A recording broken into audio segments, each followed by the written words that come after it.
Trust ભૂખ્યાને ભોજન છેલ્લા 2 વર્ષથી હું સેવા કરું છું અને આપ સૌ જાણો છો, મારા વિડીયો જુઓ છો.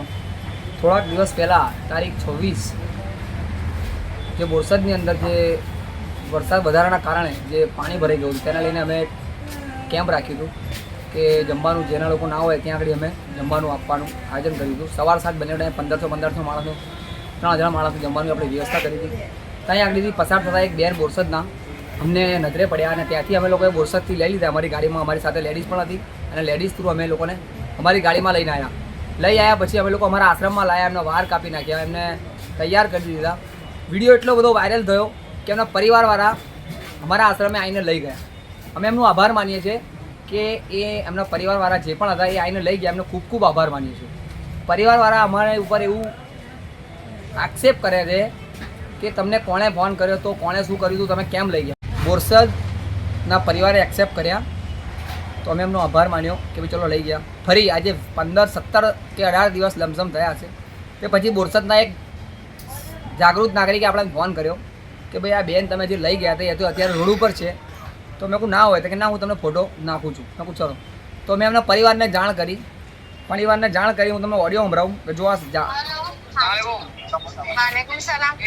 आनंद जी बोल रहा हूँ, मानवता चैरिटेबल ट्रस्ट वाला। हाँ क्या हुआ? क्या हुआ, इनकी तबीयत पानी कैसा है? अच्छी है, घर आ जाएंगे। मेरे वो फोटो आया ना रोड ऊपर का। अभी हाँ नारे साल आते तो हम घर देखना ही हूँ। तो अभी हाल आया फोटो, तुमको व्हाट्सअप करूँ, कहाँ के बैठे ऐसा व्हाट्सअप करूंगा तुमको, बोलो। हाँ तब मैं हूँ, फोन में आने पूछ देखो। हाँ चलो હવે જાણ કરી. તમે ઓડિયો જોયો કે મેં એમને જાણ કરી. હવે જાણ કર્યા પછી અમારી ઉપર ફોન આવે છે કે તમને કોણે ફોન કર્યો, બોરસદનો કોણ એવો હતો, કોણ વ્યક્તિ છે. અમારી ઉપર એમણે નેટ કોલ કર્યો, વોટ્સઅપ કોલ, કે એમને એવું કે આ ભાઈ રેકોર્ડિંગ કરશે નહીં. તો અમે સેવા કરીએ છીએ, થોડું ઘણું તો અમે દિમાગમાં મગજ રાખીએ કે શું છે શું નહીં. એમના જે વર્તન છે, અમને જે ફોન કરીને કહે છે તો સાંભળો આપ સૌ.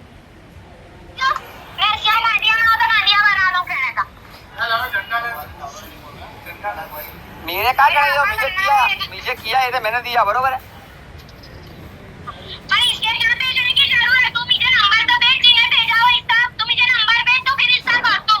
हाँ तो मैं कुछ भी बात है,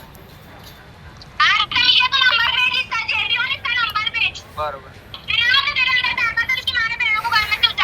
अच्छा अच्छा अच्छा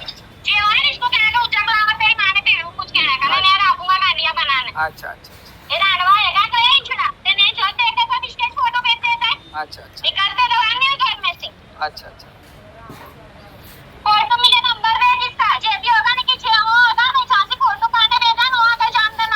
अच्छा अच्छा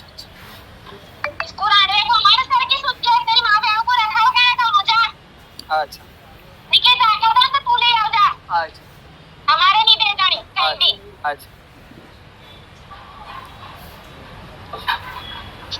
તમે સાંભળ્યું આ ઓડિયો કે જે પણ બેન હતા એ કેવી રીતના કેવી ભાષામાં વાત કરતા હતા. તમારે જે પણ લોકો લઈ ગયા છે અહીંથી આશ્રમમાંથી એમના પુરાવા પણ અમારી પાસે છે. કદાચ તમારે જોશે તો અમે તમને આપીશું. શું અમે સેવા કરીએ છીએ ગુનેગારી છે? શું અમે આ સેવા કરવાનું બંધ કરી દઈએ? શું અમારી ઉપર આવા આક્ષેપો થાય છે? અમે જાણ કરીએ છીએ. શું તમારે ખરેખરમાં તમારા માનવતા હોય તો અહીંથી તમે લઈ ગયા તો તમારા ઘરમાં રાખો. તમારે નરાજ રાખવા તો પછી અહીંથી આશ્રમમાંથી લઈ જવાની ક્યાં તમારે જરૂર છે? જો ખરેખરમાં તમારામાં માણસાઈ હોય, કોઈ પણ વ્યક્તિ જન્મથી ગાંડો હોતો નથી, જન્મથી વિકલાંગ નથી હોતો કે મેન્ટલ નથી હોતો. તો વિડીયોના માધ્યમથી આજે મને એટલું જાણવાનું મળ્યું કે ખરેખરમાં માણસાઈ કોનામાં હોય છે. એ તો આપ સૌએ વિડીયોના માધ્યમથી આપણે સાંભળી લીધું કે રેકોર્ડિંગ મેં તમને 2 સાંભળ્યા આપને. તો હવે કોમેન્ટ કરીને તમે જણાવશો કે સાચી હકીકત શું તમારામાં છે, જે કહેનારામાં છે કે મારામાં છે.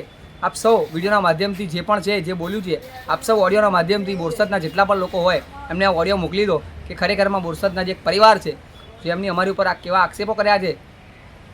અમારાથી જે ભાઈ લીગલી પ્રોસેસ થતી અમે કરવાના જ છે અને કરતા રહીશું. કેમ કે આજે અમને આ જ કીધું છે, કાલે બીજું કશું બી કહેશે, કદાચ મારવા પણ આવી જશે આશ્રમની અંદર. તો અમે એની અંદર હિંમત હારવાના નથી. અમે સેવા કરીશું, સેવા કરતા રહીશું અને રોડ ઉપર રહેતા લોકો જે પણ હશે એમને અમે લોકો લાવીશું અને લાવતા જ રહીશું. જેનાથી જે પણ થાય એ કરી લે. કેમ કે અમારામાં માણસાઈ છે, તમારામાં નથી. તમારા પરિવારનો હોય, તમારા કુટુંબ હોય, તમારા સંબંધી હોય, જે કંઈ પણ હોય તમારામાં માણસાઈ નથી એટલે તમે રોડ ઉપર રાખો છો.